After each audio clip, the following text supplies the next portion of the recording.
Law 16. Use absence to increase respect and honor. Too much circulation makes the price go down. The more you are seen and heard from, the more common you appear. If you are already established in a group, temporary withdrawal from it will make you more talked about and even more admired. You must learn when to leave. Create value through scarcity. Transgression and observance of the law.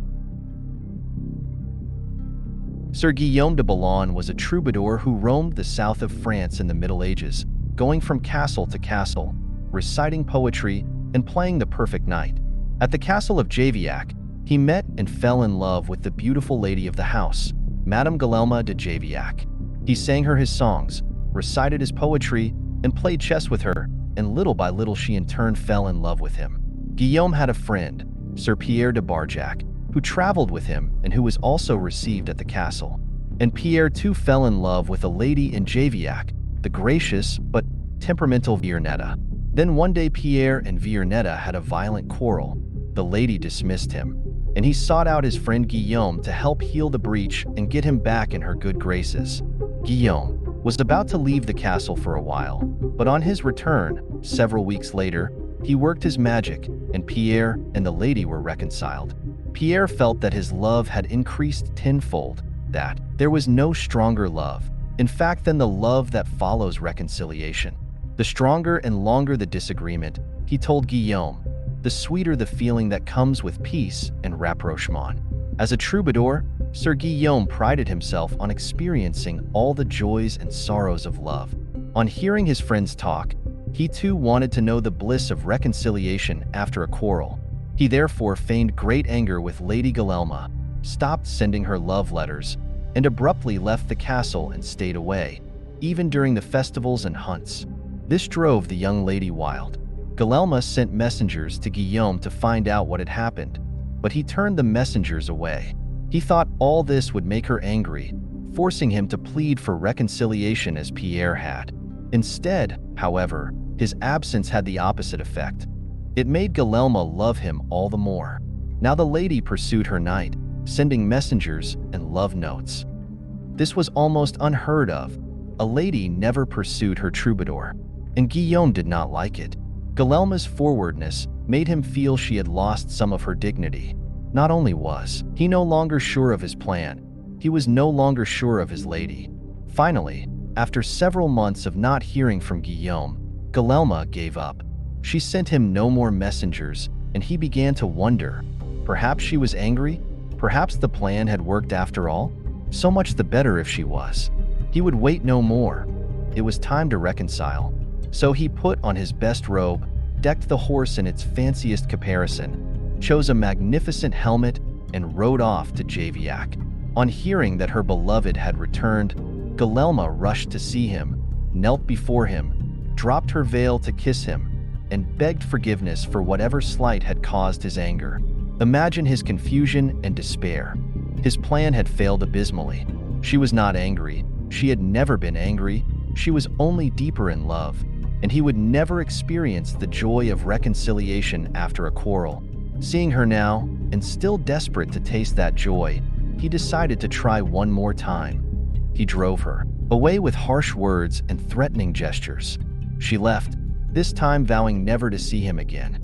The next morning, the troubadour regretted what he had done. He rode back to Javiac, but the lady would not receive him and ordered her servants to chase him away, across the drawbridge and over the hill. Guillaume fled. Back in his chamber, he collapsed and started to cry. He had made a terrible mistake. Over the next year, unable to see his lady, he experienced the absence, the terrible absence, that can only inflame love. He wrote one of his most beautiful poems, My Song Ascends for Mercy Praying, and he sent many letters to Guilhelme, explaining what he had done and begging forgiveness. After a great deal of this, Lady Guilhelme, remembering his beautiful songs, his handsome figure, and his skills in dancing and falconry, found herself yearning to have him back. As penance for his cruelty, she ordered him to remove the nail from the little finger of his right hand and to send it to her along with a poem describing his miseries. He did as she asked. Finally, Guillaume de Boulogne was able to taste the ultimate sensation, a reconciliation even surpassing that of his friend Pierre. Interpretation. Trying to discover the joys of reconciliation, Guillaume de Boulogne inadvertently experienced the truth of the law of absence and presence. At the start of an affair, you need to heighten your presence in the eyes of the other. If you absent yourself too early, you may be forgotten. But once your lover's emotions are engaged and the feeling of love has crystallized, absence inflames and excites. Giving no reason for your absence excites even more. The other person assumes he or she is at fault. While you are away, the lover's imagination takes flight, and a stimulated imagination cannot help but make love grow stronger. Conversely, the more Guillermo pursued Guillaume, the less he loved her. She had become too present, too accessible, leaving no room for his imagination and fancy, so that his feelings were suffocating.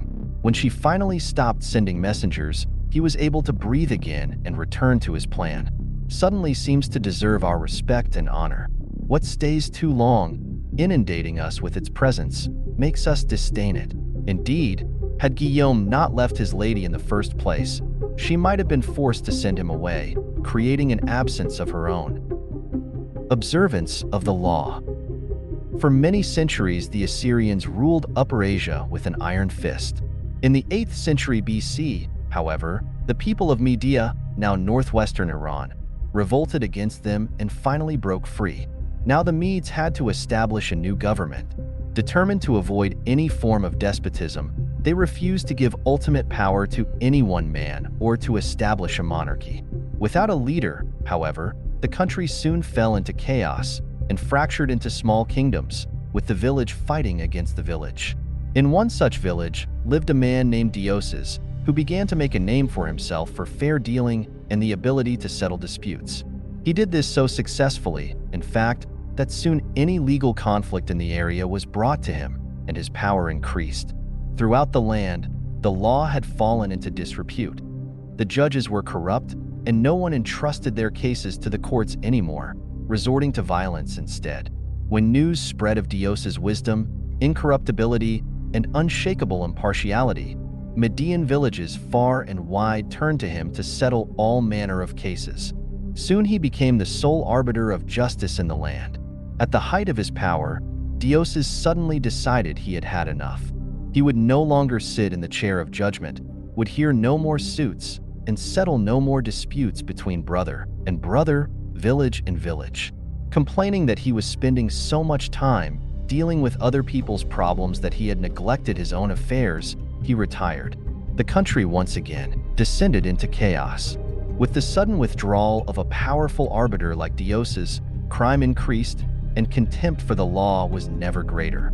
The Medes held a meeting of all the villages to decide how to get out of their predicament. "We cannot continue to live in this country under these conditions," said one tribal leader. "Let us appoint one of our number to rule so that we can live under orderly government, rather than losing our homes altogether in the present chaos." And so, despite all that the Medes had suffered under the Assyrian despotism, they decided to set up a monarchy and name a king. And the man they most wanted to rule, of course, was the fair-minded Dioses. He was hard to convince, for he wanted nothing more to do with the village's infighting and bickering, but the Medes begged and pleaded. Without him, the country had descended into a state of lawlessness. Dioses finally agreed, yet he also imposed conditions. An enormous palace was to be constructed for him, he was to be provided with bodyguards, and a capital city was to be built from which he could rule. All of this was done, and Dioses settled into his palace. In the center of the capital, the palace was surrounded by walls and completely inaccessible to ordinary people. Dioses then established the terms of his rule. Admission to his presence was forbidden. Communication with the king was only possible through messengers. No one in the royal court could see him more than once a week, and then only by permission. Dioses ruled for 53 years, extended the Median Empire, and established the foundation for what would later be the Persian Empire under his great-great-grandson Cyrus. During Dioses' reign, the people's respect for him gradually turned into a form of worship. He was not a mere mortal, they believed, but the son of a god. Interpretation. Dioses was a man of great ambition. He determined early on that the country needed a strong ruler, and that he was the man for the job. In a land plagued with anarchy, the most powerful man is the judge and arbiter. So Dioses began his career by making his reputation as a man of impeccable fairness. At the height of his power as a judge, however, Dioses realized the truth of the law of absence and presence. By serving so many clients, he had become too noticeable, too available, and had lost the respect he had earlier enjoyed. People were taking his services for granted. The only way to regain the veneration and power he wanted was to withdraw completely and let the Medes taste what life was like without him. As he expected, they came begging for him to rule. Once Dioses had discovered the truth of this law, he carried it to its ultimate realization. In the palace his people had built for him, none could see him except a few courtiers, and those only, rarely. As Herodotus wrote, there was a risk that if they saw him habitually, it might lead to jealousy and resentment, and plots would follow. But if nobody saw him, the legend would grow that he was a being of a different order from mere men. Keys to power. Everything in the world depends on absence and presence. A strong presence will draw power and attention to you. You shine more brightly than those around you. But a point is inevitably reached where too much presence creates the opposite effect. The more you are seen and heard from, the more your value degrades. You become a habit. No matter how hard you try to be different, subtly, without your knowing why, people respect you less and less. At the right moment, you must learn to withdraw yourself before they unconsciously push you away. It is a game of hide and seek. The truth of this law can most easily be appreciated in matters of love and seduction. In the beginning stages of an affair, the lover's absence stimulates your imagination, forming a sort of aura around him or her.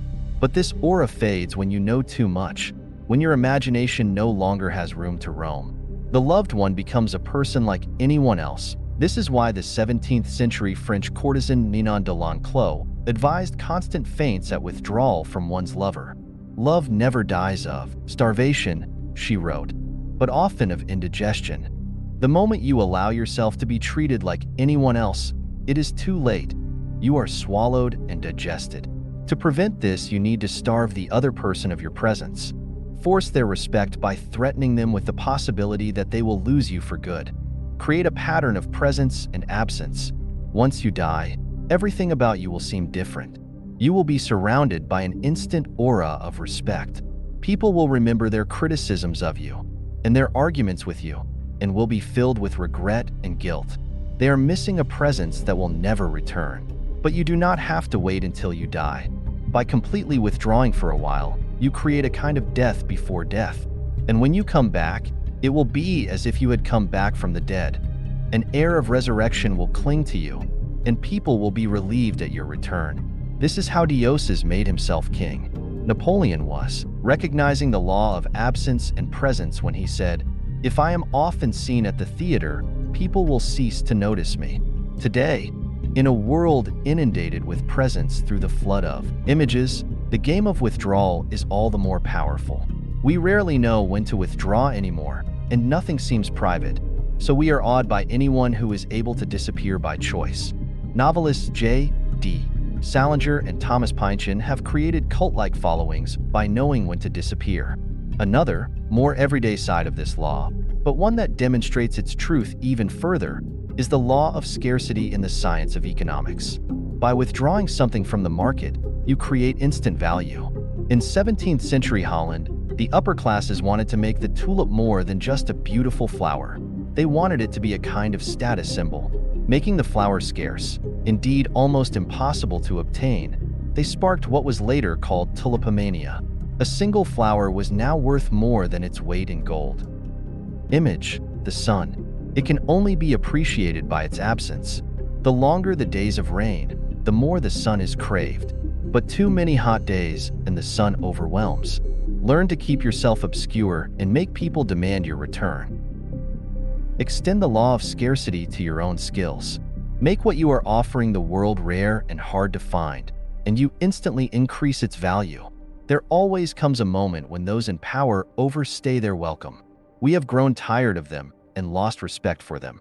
We see them as no different from the rest of mankind, which is to say that we see them as rather worse since we inevitably compare their current status in our eyes to their former one. There is an art to knowing when to retire. If it is done right, you regain the respect you had lost and retain a part of your power. The greatest ruler of the 16th century was Charles V, King of Spain, Habsburg Emperor. He governed an empire that at one point included much of Europe and the New World. Yet at the height of his power, in 1557, he retired to the monastery of Yusti. All of Europe was captivated by his sudden withdrawal. People who had hated and feared him suddenly called him great, and he came to be seen as a saint. In more recent times, the film actress Greta Garbo was never more admired than when she retired, in 1941. For some, her absence came too soon. She was in her mid-30s, but she wisely preferred to leave on her own terms, rather than waiting for her audience to grow tired of her. Make yourself too available, and the aura of power you have created around yourself will wear away. Turn the game around. Make yourself less accessible, and you increase the value of your presence. Authority. Use absence to create respect and esteem. If presence diminishes fame, absence augments it. A man who, when absent, is regarded as a lion becomes, when present, something common and ridiculous. Talents lose their luster if we become too familiar with them, for the outer shell of the mind is more readily seen than its rich inner kernel. Even the outstanding genius makes use of retirement so that men may honor him, and so that the yearning aroused by his absence may cause him to be esteemed. Reversal. This law only applies once a certain level of power has been attained. The need to withdraw only comes after you have established your presence. Leave too early, and you do not increase your respect, you are simply forgotten. When you are first entering onto the world stage, create an image that is recognizable, reproducible, and is seen everywhere. Until that status is attained, absence is dangerous. Instead of fanning the flames, it will extinguish them. In love and seduction, similarly, absence is only effective once you have surrounded the other with your image and been seen by him or her everywhere. Everything must remind your lover of your presence, so that when you do choose to be away, the lover will always be thinking of you and will always be seeing you in his or her mind's eye. Remember, in the beginning, make yourself not scarce but omnipresent. Only what is seen, appreciated, and loved will be missed in its absence.